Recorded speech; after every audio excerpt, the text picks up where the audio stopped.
એમની સેવામાં ને સેવામાં અહીંયાના 5-10 વર્ષ એમ જ નીકળી જાય તમને કહું. અને પરમાત્માની આપણને કોઈ ખબર પડતી નહીં. મૂડી વાજીને તો તું ખાલતો નહીં આવું. આપણે તો પૈસા જ એટલા હોય પહેલાં જ પડશે. અને દવાખાનો લાખો રૂપિયા છે, હાથમાં નહીં ચાલતા કેસ. પણ છતાંય એમને જે પિતા તરીકેની ફરજ હતી એ ફરજ એમને અદા કરી. અને ના કરો તો જોયે છો તમે. હવે એ સમય 12 મહિના છે બાબલાને વિદાય છે. એટલે હું તો એમ માનું છું કે કોઈ દેવું માથેથી ઉતરી નહીં જોવાય. દવાખાનો એ ટાઈપનો હતો. અને છતાંય એની જ નિર્વાણ તિથિ એમને રાખી કે એ નિર્વાણ તિથિ નિમિત્તે ભજન કરું તો મનમાં શું પડ્યું છે કે પગના જો સંતોને થાય જીવન ધન બની જાય. કોઈ કરતે અને સંતને આ સિવાય બીજું કોઈ ઉજે ને બીજું શું કરવાનું? કોઈ બામણો બોલે ઊંડીઓ કરીને હવન કરાવવાનો. કાલે મેં ગીતાજીમાં વાંચ્યું કે ગુરુ વગર જપ તપ નેમ આચાર કશું પણ કરે તો એ પાણીના રેલે છે. જેમ કે સમજ લે સાર પાર પુરુષોત્તમ પાવે, પકડ વાંકી બોય ઓર કુછ કામ નહીં આવે. શબ્દ સતગુરુથી ચોખ્ખો થાય. જેમ તેલ ફિલ્ટર થાય એમ સદગુરુના મુખથી આવતી વાણી એ ફિલ્ટર થઈને આવે. ન કે વેદોમાં તો નરસિંહ મહેતા બ્રાહ્મણ જ હતા અને એમણે એમ કીધું કે ગ્રંથે ગરબડ કરીને વાત ના કરી ખરી. 4 વેદ 16 શાસ્ત્ર 18 પુરાણ જો સમજે તો ગુરુમુખે સમજાય. બાકી ધક્કા મારા રાખે, ધક્કો મારે રાખે. કેવો ધક્કો મારે કે ગંગામાં નાહવાથી પાપ બળી જાય. અગર તો ગંગાના કિનારે લઈ જઈને તમે અહીંયા અગ્નિ દાજો તો મરનાર મુક્ત થઈ જાય. એવું એમાં લખેલું હોય. અને આપણે વાંચતા હોય અને બ્રાહ્મણો આપણને સમજાવતા હોય.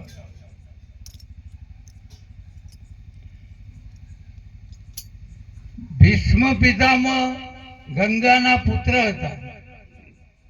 સમજો હું વાત કરું એ તમારે. ભીષ્મ પિતામહ પાંડવોના દાદા એ ગંગાના પુત્ર હતા. અને 18 દાડાનું મહાયુદ્ધ ચાલ્યું એમાં અહીંયાને બોણ સયા ઉપર પડી રહેવું પડ્યું. કેમ? પાપ ધોરણ ને તમારે તો નાવું છે ને પેલો તો એના પેટમાં આળુટીને બહાર આવ્યો તો ભોગવવું પડ્યું. એટલે મહાપુરુષો કહે છે કે વિચાર કર્યા વગરનું જો ડગલું ભરશો તો તમારું ફેલ થશે. અને વિચાર કરીને ડગલું ભરશો તો વિચાર કરવા માટે સદગુરુનું સ્થાન છે. સદગુરુ એ ચાયણી છે.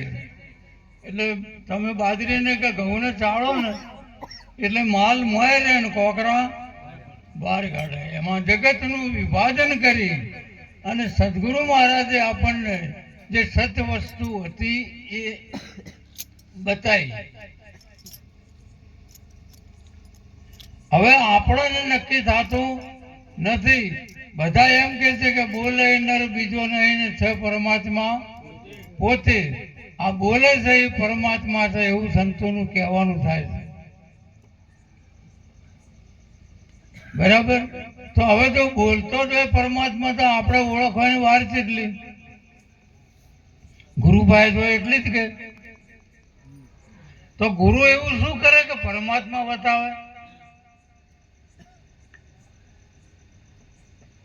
તો કોઈ મહાપુરુષે કીધું છે કે ત્યાગી દેહ નજર ને આત્મય અળગો જાણજો રે સદગુરુ આ દેહની જે દ્રષ્ટિ છે એને અલોપ કરે અને આત્માની દ્રષ્ટિ આપે. ગીતામાં આ વાત ચોખ્ખી કરી પરમાત્માએ કે હું તને દિવ્ય દ્રષ્ટિ આપું. દિવ્ય દ્રષ્ટિ એટલે આત્મદ્રષ્ટિ. આપણા પાસે દેહ દ્રષ્ટિ છે. હવે દેહ દ્રષ્ટિથી પરમ તત્વ હાથમાં આવે એવું છે નહીં. હમણાં ભાઈ ભજન ગાયું કે તું માયાનું વિભાજન કર, શેષ વધે તે ઈશ્વર. એટલે શેઠ જ આવું. હવે માયાનું વિભાજન કરવાનું છે. માયા એટલે શરીર. ચોખ્ખો તમે વાવો એટલે ઉજા વગર રે નહીં. ડોગર વાવો તો ઉગે, પણ એના ઉપરથી ફોતરું કાઢી લો તો પછી ચોખ્ખો ના ઉગે.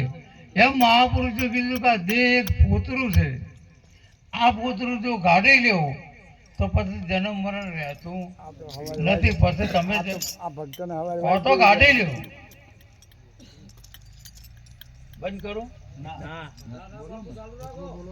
તમારે કોઈને પૂછતું હોય તો મને કહેજો.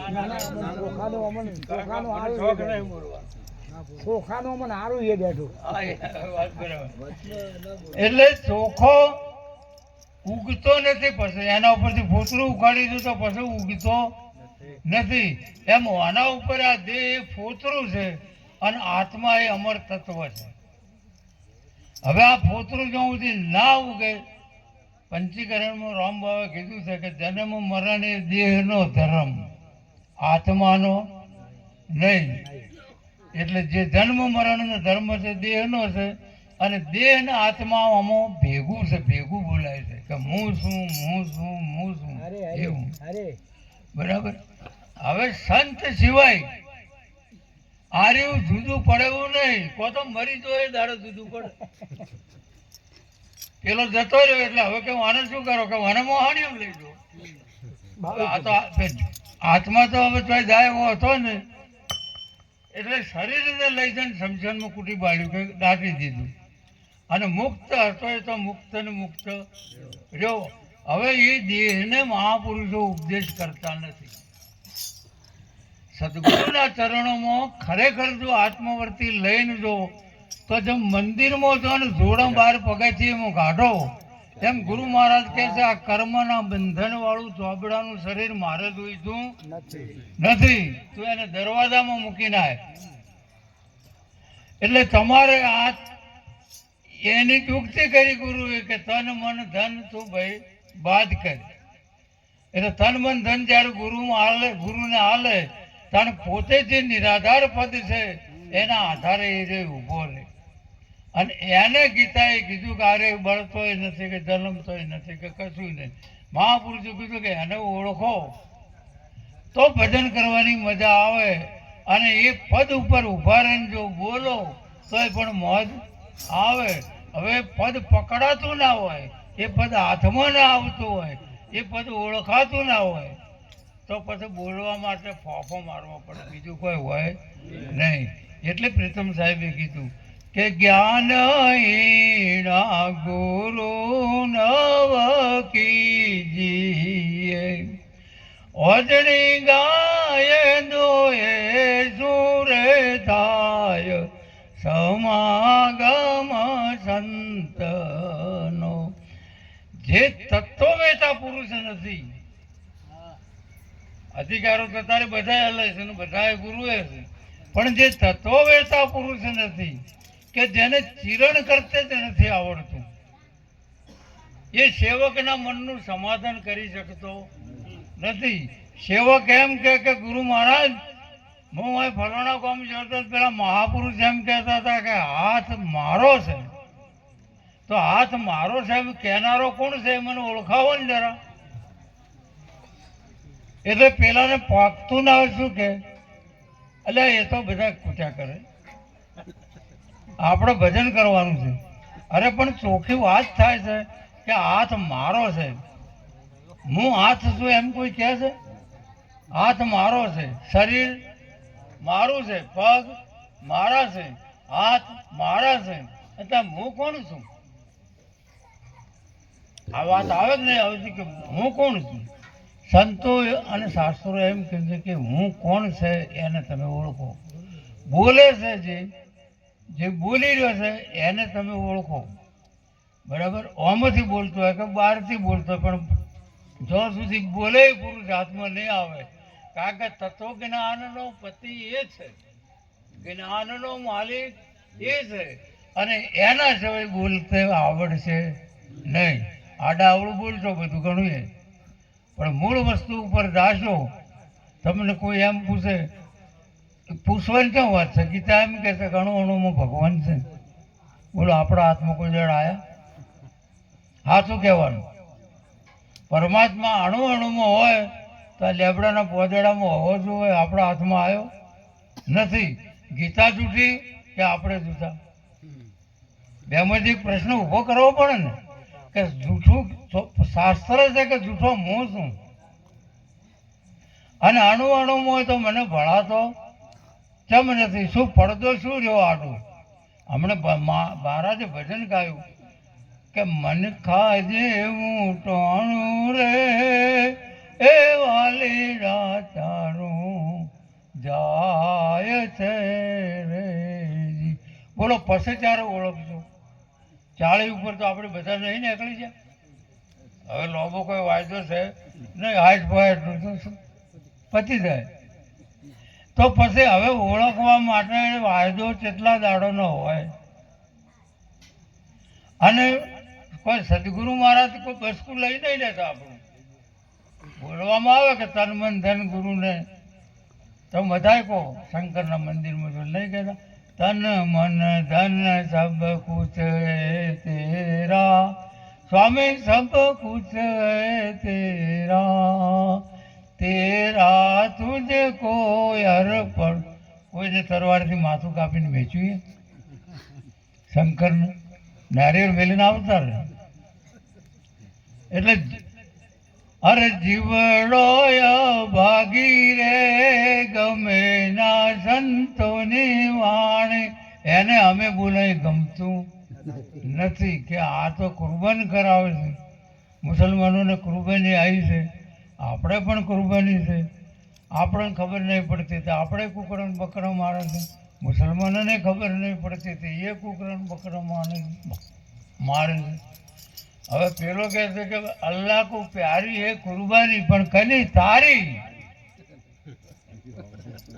હે? તો એક વખત સદગુરુ ચરણોમાં કુરબાની કરે તો હું સદાય માટે તારો તારો ને તારો.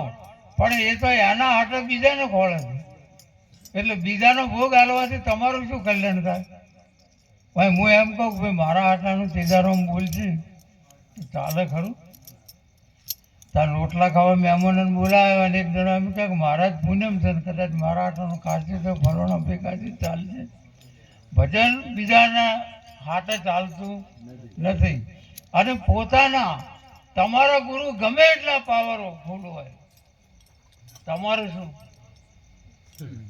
તમારો ગુરુ જ્ઞાની હોય પણ એ જ્ઞાન તમારામાં ના ઉતર્યું હોય તો બોરનું પાણી ઢાળીએ થઈને જતું હોય ને આપણે લીધું ના હોય, નહેરનું હોય કે બોરનું હોય, તો આપણા ક્ષેત્રમાં શું પાકે?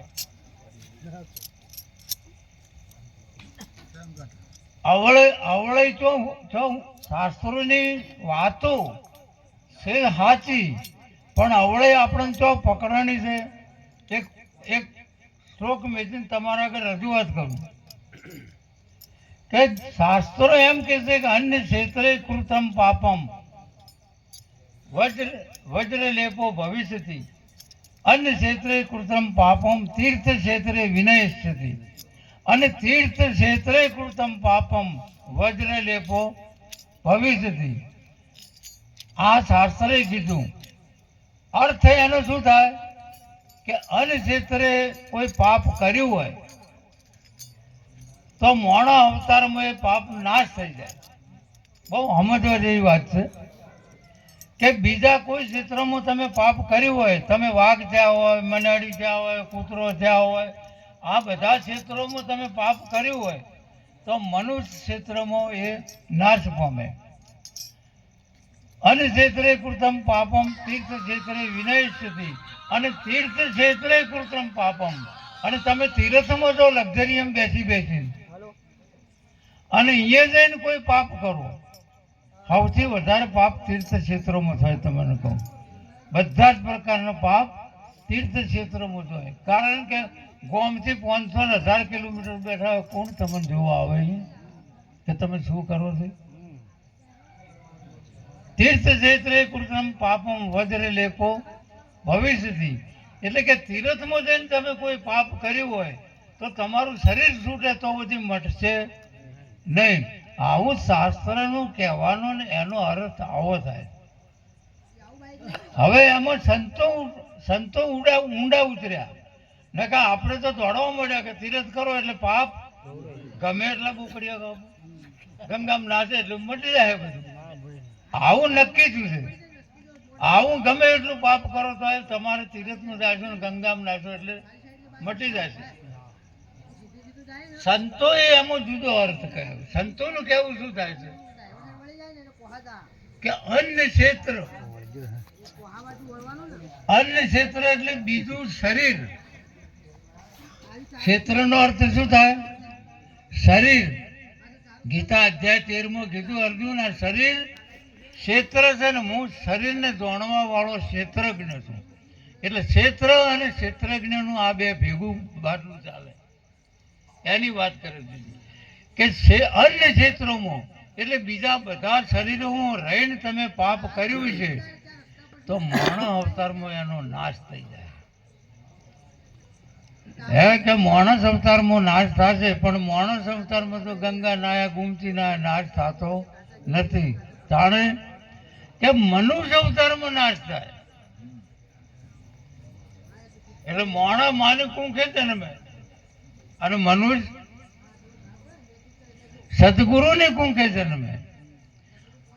મહાપુરુષે કીધું કે મનુષ્યનો જન્મ જે રીતે થાય સદગુરુ ચરણોમાં રહીને થાય. માણસ જન્મે કંઈક માણસ ને કંઈક મણેકણા, કંઈક ઢઢો ને કંઈક ઢોર, કંઈક દરબારે દીપતા ને કંઈક સાહેબ ના ચોર. એટલે 4 પ્રકારના પામર, વિષય, જિજ્ઞાસુ, જીવનમુક્ત. એમાં એક જીવનમુક્ત પુરુષ સદગુરુને પ્યારો છે અને એ મોજ કરે છે અને જગતને મોજ કરાવે છે. એટલે કે અન્ય ક્ષેત્ર એટલે બીજા કોઈ ક્ષેત્રોમાં તમે પાપ કર્યું હોય તો મનુષ્ય અવતારમાં એ પાપનો નાશ થાય. મનુષ્ય અવતારમાં મનુષ્યના તો મોણાના અવતારમાં મેળ પડે એવો નથી. અહીંયા તો તમારે ભોગવટો છે. ચમ કે પરમાત્માએ એમ કીધું કે માતા પિતાથી જે બાદલું ઉત્પન્ન થયું છે એ ચોબડાનું મારે કોઈ કામ નથી. કો તો એને બાળી નાય, કો તો એનું વિસર્જન કરી નાય. એટલે મનુષ્ય અવતાર જ્યારે આવ્યો એટલે કે મનુષ્ય અવતારમાં તમે જે કોઈ પાપ કર્યું એ બળે. અરે બાળ પિતમ સાહેબે કીધું કે બાળી ભસ્મ કરે રે બીજી વાસના, ઉર્મો પ્રગટે છે પ્રેમાય પાર, હરી રસ પીજીએ. હાઈના પાયા તો એટલે 2.5 મીટર લુગડું સીધું શીખવા માટે પહેરણ. એ તો કાચોને લઈને બેસી જાય તો આમથી આમને કેટલાય ટુકડા કરી નાખે. એમ સદગુરુ પાયા તો એટલે સદગુરુએ આ બાદલાના ટુકડા કરી નાખે અને પછી નવું સર્જન કરી આલે. તમે તો 2.5 મીટરનો ટાંકો લઈને જ ગયા હતા, પણ દરજી એનું સર્જન કર્યું. એમ સદગુરુ મહારાજ પાયા તો એટલે ઓના કટકા કરી અને સર્જન કરે. એ સર્જન ઉપર આપણે જેમ માતાને બેહાડ્યું તો જમીન ભુવાન બધું જોઈને દોણો બધું નહીં જોતા તાણે બેહાડે કે એમને સીધી બેહાડી દીધી કોઈ જગ્યાએ કોઈને એમને ડેરું બેહાડી દીધું 4 ઈંટનું ના તો પછી ગુરુને કરવું તો પડે તો હરખાઈ તો લાવવી પડે. એટલે એને મનુષ્ય બનાવ્યું અને પછી કોક કહેવાનું હતું તો એને કીધું. એટલે કે હરિ ક્ષેત્રે કૃતમ પાપમ તીર્થ ક્ષેત્રે ભવિષ્ય. આ તીર્થનું ક્ષેત્ર છે. મનુષ્ય અવતાર છે તીર્થનું ક્ષેત્ર છે. પણ સદગુરુ પાસે જો તો તીર્થ બને, બાકી ભણે એવું હા, અને અહીંયા જઈને એ વાતને અમલમાં લ્યો તો હું એમ કહું કે મારે જન્મ મરણ નથી, તો તમે મને પૂછો કે કેવી રીતે નથી, તો હું તમને ઘટાડી શકું કે કહી શકું કે ભાઈ આવી રીતે નથી, સદગુરુ પાસેથી લીધું હોય તો નહીં કહું વાતને વડે થાય. હવે કે છે તીર્થ ક્ષેત્રે ભવિષ્ય થઈ, આ મનુષ્યનો અવતાર મળ્યો છે, અને હવે આમાં જો તમે પાપ કરશો, માણસનો અવતાર મળ્યો છે, આમાં જો પાપ કરશો તો 84 લાખ અવતારો સુધી આ પાપ તમારો સાથ છોડશે નહીં, અને તમારે વારે વારે પુનઃ અપી જનનમ પુનઃ અપી મરણમ પુનરઅપી જઠની જઈને શયનમ, વારે વારે જન્મવું, વારે વારે મરવું, અને વારે વારે માના ખોળે અવતારે લેવા. મહાપુરુષે કીધું છે કે એ દશામાંથી છૂટવું હોય તો એક સદગુરુ બ્રહ્મનિષ્ઠ અને બ્રહ્મસૂત્રી એ તમને સમજાવી શકે છે. આગળના જે કોઈ અવતારી પુરુષોના આપણે ભજન કરીએ છીએ એ બધા આવતા, હાલ તમે કીધું પેલી બાઈ શું બોલી આપણે બરોબર ને ભાઈ ભજન ગાયું કે ભાઈ રે તારુડા તું મને પેલા કોઠે લઈ જાય, એટલે તારુડે શું કીધું કે જમનામાં પાણી આવે છે, આજની રાત તમે વાયરો છો, પેલી ખબર પડી કોની નજર બદલા બરાબર. હવે એને ગુરુને મારે કરીને પેલા શ્રાપ આલે કે તારી જીભે કોટા વાગે ને કયડે કાળો ના. હવે પૂર આવતું હતું તાણે એને પેલાને વિનંતી કરી હતી, પેલો છૂટી પડ્યો અને દ્વાનત બગાડી તાણે એને ભરોસો મેળ્યો ગુરુ ઉપર. ગુરુ સમજાતા નહીં સબ જગત માંગન હાર, પીર पैगंबर ने वालिया सब खड़े गुरु के द्वार के. तो प्यालू रे पगलू सतीए જમનામાં મેલ્યું, અને માથા અમુક પોણે આવતું તો એને માં ગાલ્યો. એ અવતાર તો આપણા જેવો હતો, રૂપાજીનો કે તોળીનો જેનું ભજન અવતાર આપણા જેવો હતો, પણ કે પહેલું જ પગલું એનું જમનામાં મેલ્યું, જમના એ માર. ગુરુ ઉપર વિશ્વાસ હોવો જોઈએ, કર્યા છે અહીંયાના ઉપર ભરવો તો હોવો જોઈએ, ભરવો ના હોય તો ભજન કદીએ નહીં પાકે. સતગુરુ ઉપર ભરવો ના હોય એ માનવ અવતાર નથી. માનવ અવતાર તો કેટલે જ આવ્યા છે, કેટલે જ આવ્યા છે. બાબુજીને એક ફોન ભેગા માનવ અવતાર હોય તો ભજન કરતા ના આવડા ને આવે. આપણે બધા આવ્યા એમાં, પણ કોઈ દૂર દૂરથી મહાપુરુષ નહીં આવ્યા. વરહાદ તો ચીકોટો ગાલવાની તૈયારીમાં હતો, તો તમે વિચાર કરો. પણ પોતાના સદગુરુ ઉપર જો સંપૂર્ણ વિશ્વાસ ના હોય તો તમે જગત ઉપર તો સી રીતે મૂકી શકો. એટલે પ્રથમ હું તો ભજન હાથ જોડીને કહું છું કે જો ભજન કરવું હોય તો સદગુરુ ઉપર સંપૂર્ણ વિશ્વાસ મૂકશો. કપાઈ જાવ તો કપાઈ જવાય, જે થવું હોય તો. આપણે 40 વર્ષ બનાસકાંઠામાં ભજન કરી તમારું, હું ભંડારી બાઇક ઉપર રાતે એ વખતે ભજન 2 વાગે 2:30 વાગે પૂરું થતું. 2:30 વાગે બાઇક ઉપર આવવાનું, દ્વાતીવાડા કોલોનીમાં. કોઈ અંદર 40 કિલોમીટરનું હોય, કોઈ 50 કિલોમીટરનું, કોઈ 80 કિલોમીટરનું હોય.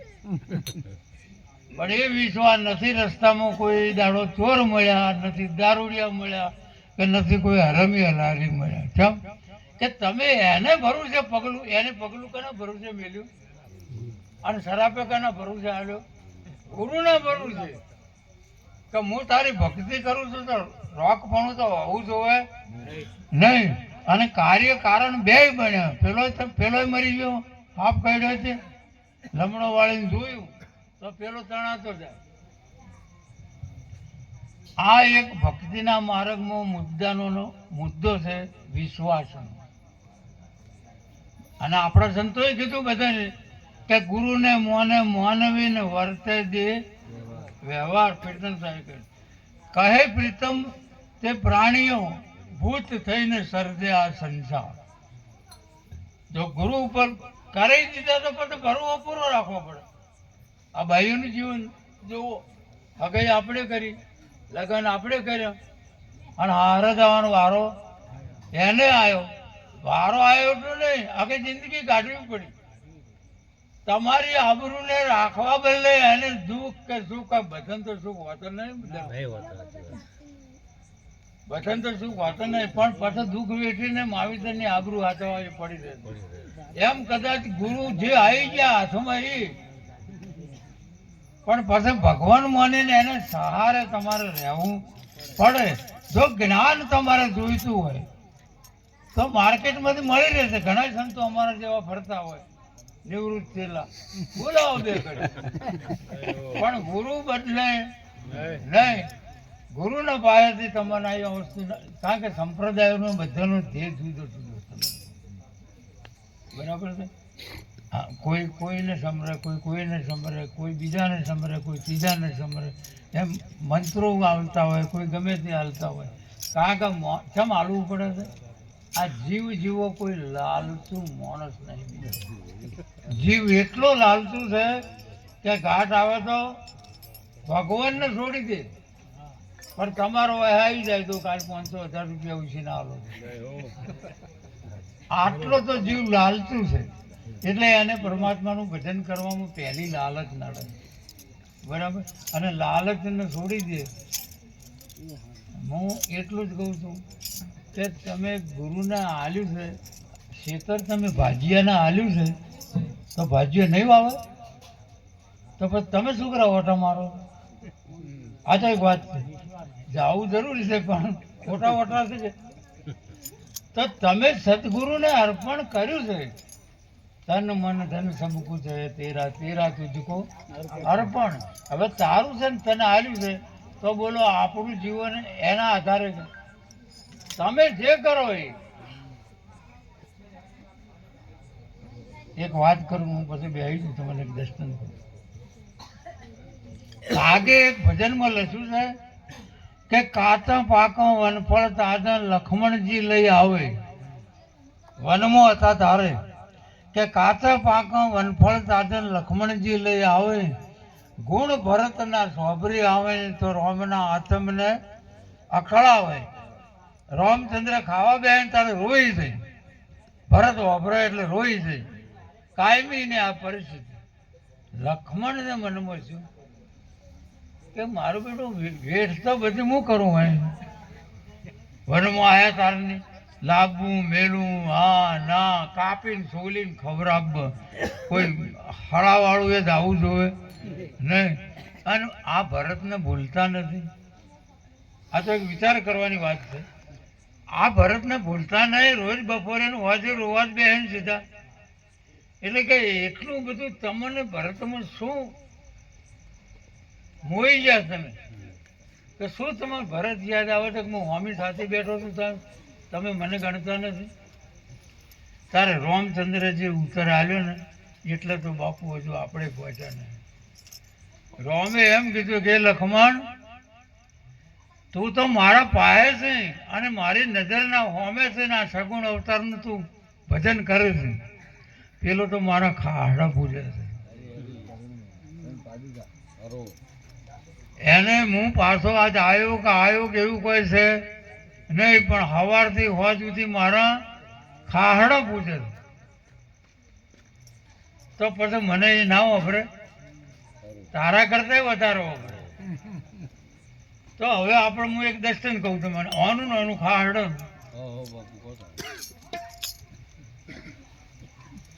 દિલ્હીથી અકબરનું 8મું રતન કહેવાય એવા એક મહાત્મા ગુરુને દર્શન કરવા આ બાજુ નીકળ્યા. અને રસ્તામાંથી સંઘ હેડીને આવે એટલે વાર તો લાગે ને. અને એક ભાઈને ગુરુએ વાયદો કરેલો, એ પહેલાં પૈસા લેવા જો કે ગુરુ મારા છોડીયું પરણાવે છે, પૈસા થોડાક મને આપો તો હું બીબીએને લગ્ન કરું. હવે ગુરુ તો તમે બધા બેઠા તો હોમે ને આપણે આઘા પાછા હતા. ગુરુને પાસે જેટલો ખર્ચો નથી બધાને ખબર છે, છતાંય ગુરુ સમજ આતા ને આ શબ્દ વપરાઈ ગયો છે. એટલે ગુરુએ કીધું કે ભાઈ મારા પાસે હાલ કોઈ છે નહીં, પણ તારે લગ્ન લખવાનો કેવો પ્રસંગ થાય તાન તું આવી જી. એટલે આ તો જો લગ્ન લખવાનો પ્રસંગ હતો જાણે કે બાપુ તમે ભૂલ્યા તો તમે કોઈક ટેકો કરો, મારે લગ્ન લખવું છે આજ કે કાલમાં. એટલે કે બીજું મારા પાસે કોઈ છે ને, આ ખાડા પડે તો મારે લઈ જા. આમ આ શબ્દ તમને શિષ્ય તરીકે આપણને ગમે છે. એટલે તે પૈસાનો વાયદો કર્યો છે ને ખાડા લઈ દો કે તો અડોણો મિલશે કોણ તારું ભાલે અડોણો એને થયું છે ને મને થાય છે એમ કે ખાડા કોણ લે અડોણો અને આ ખાડે મારા છોડીના પ્રસંગ થાય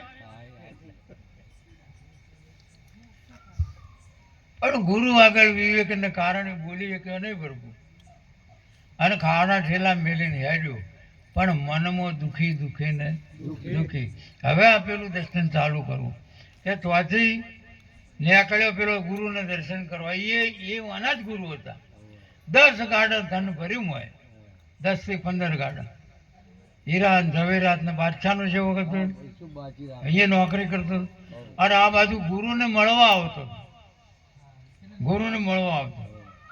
રસ્તામાં આવ્યો ટુકડો હમણાં અરે એને ગુરુની સ્મેલ આવી સુગંધ આવી ગુરુના પરસેવાની એટલે સંતોને એને કીધું એના ભક્તોને કીધું ગાડામાં ઉભો રાખો ચમ ગુરુ મહારાજ આટલામાં જ ચોક છે ઉપર ચાલી ભક્તિ કરે હું શું પામશો તમે કે મારા ગુરુના પરસેવાની મને સુગંધ આવે છે એટલે આજુબાજુ બધા ખોળો ગુરુ મહારાજ ચોક આટલામાં હોવા દઉં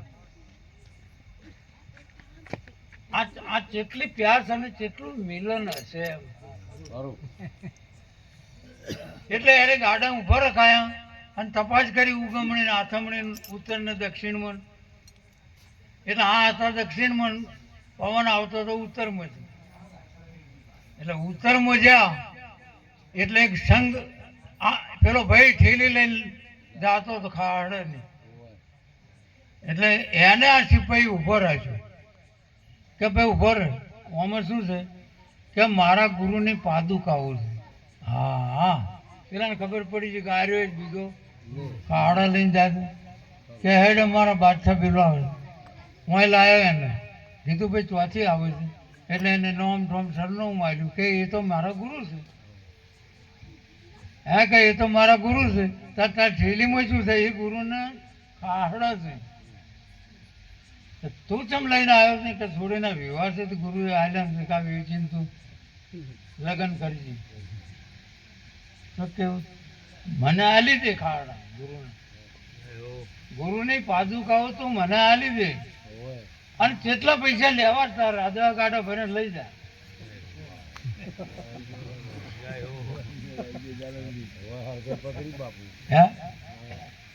એટલે પેલો કે હાલી ગયું મારે તો બોલો એને તો તોય ચમત્કાર ના થયો કે આ ગુરુએ હાલ્યા કા અને આ બન્યું છે શું બનાવી છે પુષ્ટિ બનતી એની બને છે ગાડો પેલા લઈ લીધો ગાડો હાલી લીધો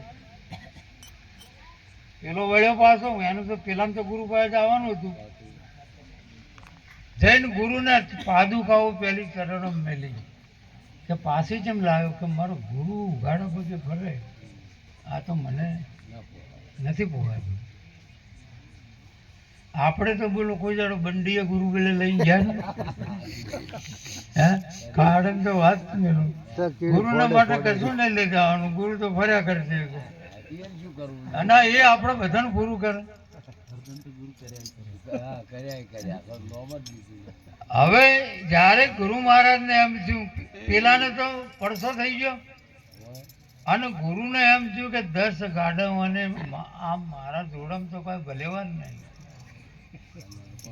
પેલો 10 ગાડા લઈ ગયો ગુરુની કિંમત કરી નહીં આ પાછા લાવ્યો ને ગુરુની કિંમત કરી કે તમે ખુલ્લા પગે ફરો હવે હું તમને બધાને હાથ જોડીને કહું છું કે ગુરુ સમ દાતા નહીં સબ જગ માંગન હાથ જે જોવો એ ગુરુ પાસેથી મળે તો ગુરુ મોન્યા હોય હાથા તો અને મન મનાવવા પૂરતા મોન્યા હોય તો વખા આ મટવાના નથી માટે સંતના ચરણોમાં ગુરુના ચરણોમાં હર નિશ માથું નમાઈ પૂર્ણ વિશ્વાસ ભરવો તો પૂરો જ હોય છે અને ભજન કરો અને જો તમારું ધાર્યું ના થાય તો આપણો દેહ તમારો ખાડો 100% પારજો ના ઉતરો તો પણ આટલી જડતા રાખવી પડે ખાલી ગાદી ઉપર બેહારી નમણી કરી દો એનો મતલબ કોઈ છે નહીં. બોલો સદગુરુ